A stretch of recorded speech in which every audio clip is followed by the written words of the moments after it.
నమస్కారం అండి. నా పేరు శశిధర్ అండి. ఇప్పేరు విలేజ్ కూడేరు మండలం అండి. రాత్రి 8 గంటల సమయంలో వచ్చి మా ఎర్రప్ప చిన్నాయన నిర్మలాదేవి అనే ఒక అంగన్వాడీ టీచర్ నా మీద వచ్చి దాడి చేశారండి.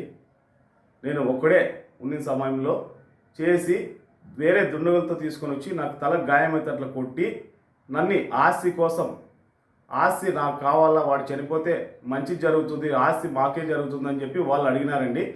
అది దానికోసం నేను అన్కాన్షియస్లే పడిపోయిన వెంటనే నా ఫోన్లు తీసుకొని దాంట్లో 2,50,000 క్యాష్ తీసుకొని నా కార్ కీస్ తీసుకొని ఇంట్లో బంధించి వెళ్ళిపోయినారండి.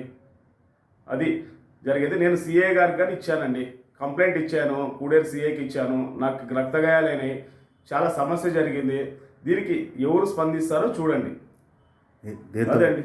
దేంతో కొట్టినారు సార్? రాడ్డుతో కొట్టారు సార్. చూడండి సార్, ఎట్లయింది. రాడ్డుతో కొట్టారు. ఈ సమస్యలన్నీ చాలా పెద్ద తీవ్రంగా నన్ను కొట్టి నేను పడిపోయిన వెంటనే నా ఫోన్ లాక్కొని వేరే దుండగులు తీసుకొని వచ్చి నా పైన దాడి, చాలా విపరీతంగా దాడి చేసినారు సార్.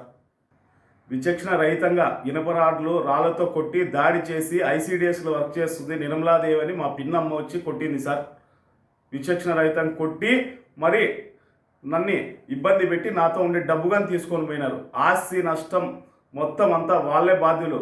వాళ్ళపైన చర్యలు తీసుకోవాలని కోరుకుంటున్నాను సార్. దేనికోసం మీ పైన దాడి చేశారు? ప్రధానంగా ఆస్తి కోసం దాడి చేసినారు సార్. ఆస్తి కావాలా వాళ్ళకి, వీడొక్కడు ఉంటే వద్దు, నాకే కావాలా ఆస్తి అని మా చిన్న మా పిన్నమ్మ వచ్చి చేశారు సార్. అంటే వాళ్ళకి లేవా ఆస్తులు? వాళ్ళకి ఉంది సార్. వాళ్ళకి 2 కొడుకులు, నేను ఒకడే. నా ఆస్తిగా తీసుకోవాలన్నాను. నేను సొంతంగా సంపాదించుకున్నాను సార్ ఆస్తి. నీకు భార్య పిల్లలు లేరా? నాకు కూతురు ఉంది. నాకు, నా భార్యకి, నా కూతురికి ప్రాణహాని ఉంది సార్. వాళ్ళ నుంచి నిర్మలాదేవి అనే ఆమె ఐసీడీఎస్లో వర్క్ చేస్తుంది. ఆమె వచ్చి కొట్టింది. ఆయన భర్త బాల ఎర్రప్ప అని మా చిన్నాన్న వచ్చి కొట్టడంతో నాకు చాలా వాళ్ళతో నుంచి ప్రాణహాని ఉంది. ఆస్తి అంతా వాళ్ళగాలని ప్లాన్ చేస్తున్నారు. దానికోసం అనేసి నేను ఈరోజు మీరు ఏం చేస్తారో ఏమో, ఈ అధికారులు కానీ, ఐపీఎస్లు కానీ, ఐఏఎస్లు కానీ, డిఎస్పీలు కానీ, సిఐలు కానీ నాకు న్యాయం చేయాలని నేను కోరుకుంటున్నాను సార్. చిన్న పిన్నమ్మతో పాటు మరి ఎంతమంది ఉన్నారు? దుండగులు 10 మంది వచ్చారు సార్. పిలుచుకొని వచ్చి ఎట్లా అంటే అట్లా కొట్టారు సార్. దేంట్లతో కొట్టినారు? రాడ్లతో, కత్తులతో కొట్టినారు సార్.